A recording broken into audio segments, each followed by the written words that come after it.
Hello everyone, this is Commerce Corner and we are going to discuss about a topic of liquidation of company. So हमने part 1 में statement of affairs का format कर लिया था, फिर उसके बाद हमारा डेफिशिएंसी अकाउंट शुरू होता है. सो डेफिशिएंसी अकाउंट जो है वो 15 मार्क के लिए इम्पॉर्टेंट है एंड इसकी थ्योरी जो है इसमें आप इसकी इंट्रोडक्शन के साथ इसका फॉर्मेट भी बना सकते हो.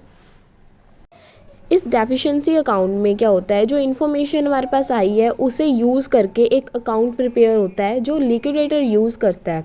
ठीक है, उस अकाउंट में क्या होता है, एक साइड पे डेफिशिएंसी लिखा होता है एंड एक साइड पे सरप्लस होता है. ये अकाउंट 2 पार्ट्स में डिवाइड होता है, डेफिशिएंसी एंड सरप्लस. ठीक है, डेफिशिएंसी से स्टार्ट होता है एंड जो है start with surplus another part है इसका. ओके, सो इसका फॉर्म एच है, मींस कि ये एच लिस्ट में शो किया जाता है जो भी इसकी डेफिशिएंसी होती है, जो भी सरप्लस आया होता है. ठीक है, इसको 2 पार्ट्स में डिवाइड किया जाता है, एक तो सरप्लस और डेफिसिट में.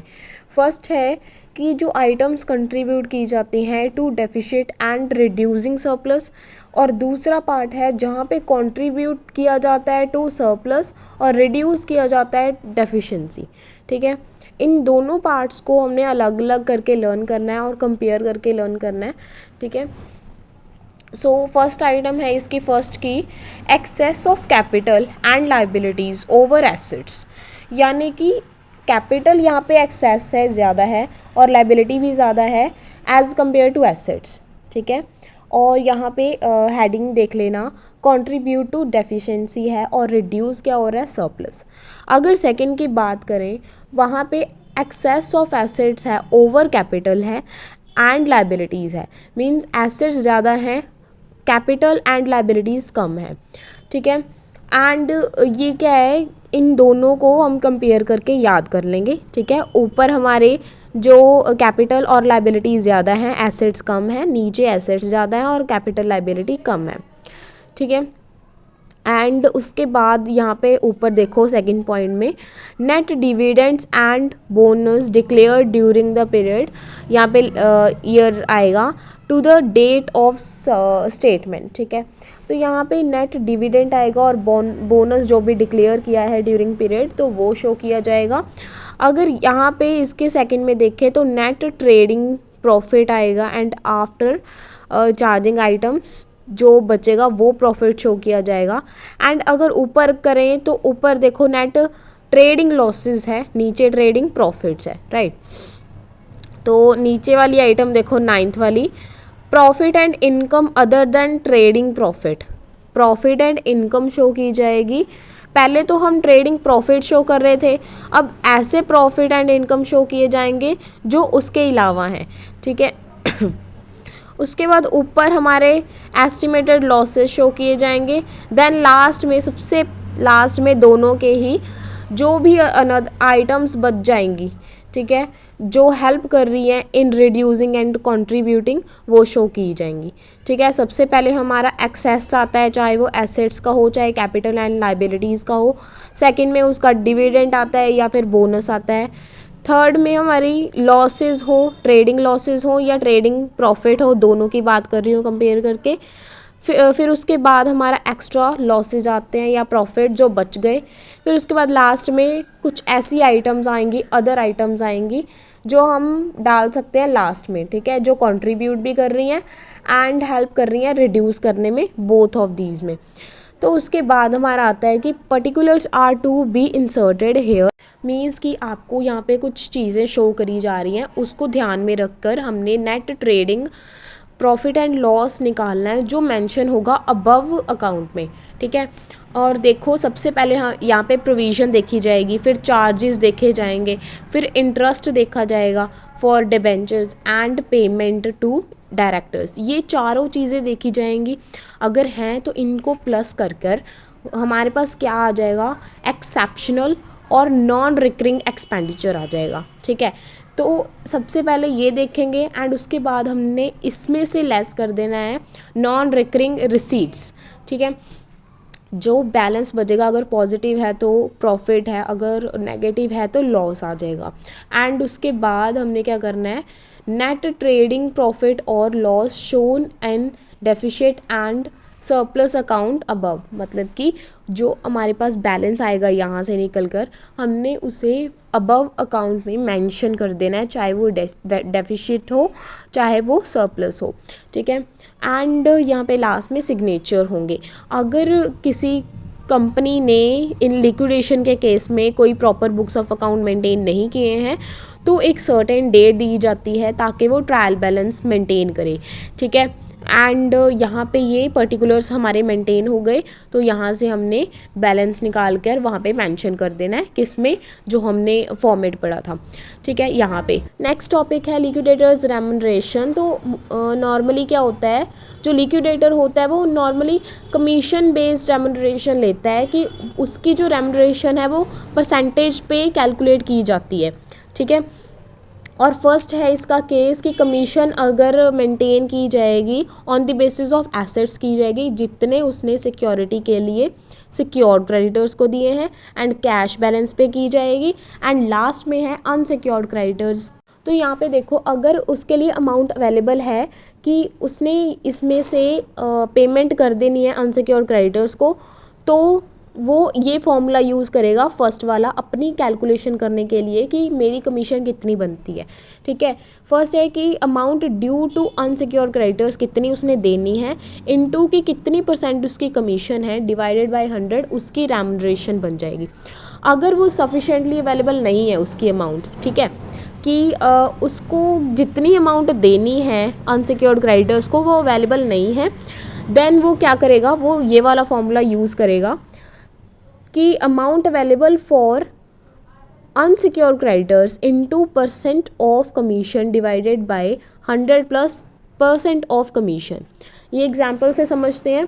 If amount due to unsecured creditors is 5 lakh, अगर अमाउंट 5 लाख देनी है बट आपके पास अवेलेबल कितनी है 2,06,000 एंड उसका 3% उसकी कमीशन है खुद की, तो वो कैसे कैलकुलेट करेगा, पहले तो वो अवेलेबल अमाउंट देखेगा 2,06,000 इनटू कितना रेट है उसका 3% रेट है, डिवाइडेड बाय 100 प्लस जितना रेट था, एंड ये आपकी ₹6,000 उसकी कमीशन के बेस पे हमने कैलकुलेट करी कि उसकी रेम्यूनरेशन कितनी आएगी, ठीक है। ये था कंसेप्ट ऑफ लिक्विडेटर्स रेम्यूनरेशन, ठीक है। नेक्स्ट टॉपिक है हमारा liquidators final statement of accounts. यहाँ पे जो टिक किए हुए हैं वो लर्न कर लेना बस। तो यहाँ पे लिक्विडेटर की मेन जॉब क्या होती है, कलेक्ट करना एंड एसेट्स को रियलाइज़ करना और डिस्ट्रीब्यूट करना, ठीक है। एंड देन उसके बाद क्या होता है कि फॉर दिस पर्पज़ उसे क्या करना पड़ता है, कैश बुक बनानी पड़ती है। एंड कैश बुक अगर वो कंपल्सरी वाइंडिंग अप कर रहा है तो वो कोर्ट को देनी पड़ती है, एंड अगर वो वॉलंटरी वाइंडिंग अप है तो वो कंपनी को देगा, ठीक है। और इसकी डेबिट साइड पे आपके amount realise on sale of assets, amount receive आ जाएगी। एंड थर्ड है कंट्रीब्यूशन मेड बाय कंट्रीब्यूटरीज, जो भी मेंबर्स कंट्रीब्यूशन करेंगे वो भी यहाँ पे डेबिट साइड पे शो की जाएगी। And on the credit side पे यहाँ पे पेमेंट्स रिकॉर्ड की जाएंगी। फर्स्ट पेमेंट हम सिक्योर्ड क्रेडिटर्स को करते हैं जो 325 सेक्शन के अंडर आती है, and like due to workman आ जाती है, इसका अलग से सेक्शन बना हुआ है। एंड उसके बाद सेकंड पॉइंट है कि लीगल चार्जेस करेंगे यहाँ पे, जैसे कोस्ट ऑफ वाइंडिंग अप लगी है। एंड थर्ड पे हम लिक्विडेटर्स की रेम्यूनरेशन करेंगे। अभी हम पढ़ के हटे हैं कि रेम्यूनरेशन कैसे कैलकुलेट की जाती है। फिर उसके बाद ये जो प्रोसेस है हमारा सेम है जैसे हमने पहले स्टेटमेंट ऑफ अफेयर्स करा था, जैसे हमने पेमेंट करी क्रेडिटर्स को, फिर प्रेफरेंशियल होल्डर्स को, एंड देन अनसिक्योर्ड क्रेडिटर्स को, फिर जो बच गया वो प्रेफरेंस होल्डर्स को, एंड लास्ट में इक्विटी शेयर होल्डर्स को। फिर आ गया कि जो यहाँ पे प्रेपरेशन की जाती है लिक्विडेटर स्टेटमेंट ऑफ अकाउंट की, वहाँ पे डबल एंट्री शो नहीं की जाती, एंड यहाँ पे जो प्रॉपर फॉर्मेट है वो सुप्रीम कोर्ट शो करता है, ठीक है। तो ये हमारा फॉर्मेट है। रिसीट साइड होती है इसकी एक, और एक पेमेंट साइड होती है। सबसे पहले देखो रिसीट्स में एसेट्स आ जाएंगे। ये सारे जो हैं ये भी मैच करते हैं विद स्टेटमेंट ऑफ अफेयर से।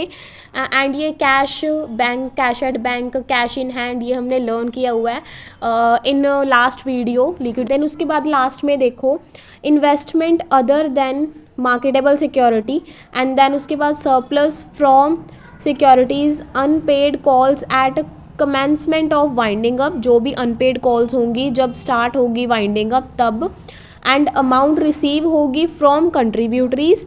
देन उसके बाद पेमेंट साइड पे देखो, अब यहाँ पे लीगल चार्जेस पे किए जाएंगे सबसे पहले, फिर रेम्यूनरेशन दी जाएगी लिक्विडेटर्स को, फिर उसके बाद इनका टोटल होगा, एंड देन उसके बाद ऑक्शनियर्स एंड वैल्यूअर्स चार्जेस, फिर कॉस्ट दी जाएगी मेंटेनेंस की, and then cost of notice होंगी, फिर इंसिडेंटल आउटलेज होंगे जो भी स्टैब्लिशमेंट चार्जेस हैं या अदर चार्जेस होंगे। फिर उसके बाद यहाँ पे लास्ट पे देखो रिसीट साइड पे यहाँ पे लेस किया गया है payment, cost and payment. Payment कौन सी है? फर्स्ट रिडीम सिक्योरिटीज़ की, एंड कॉस्ट ऑफ एग्जीक्यूशन है, and payment for trading account है, ठीक है।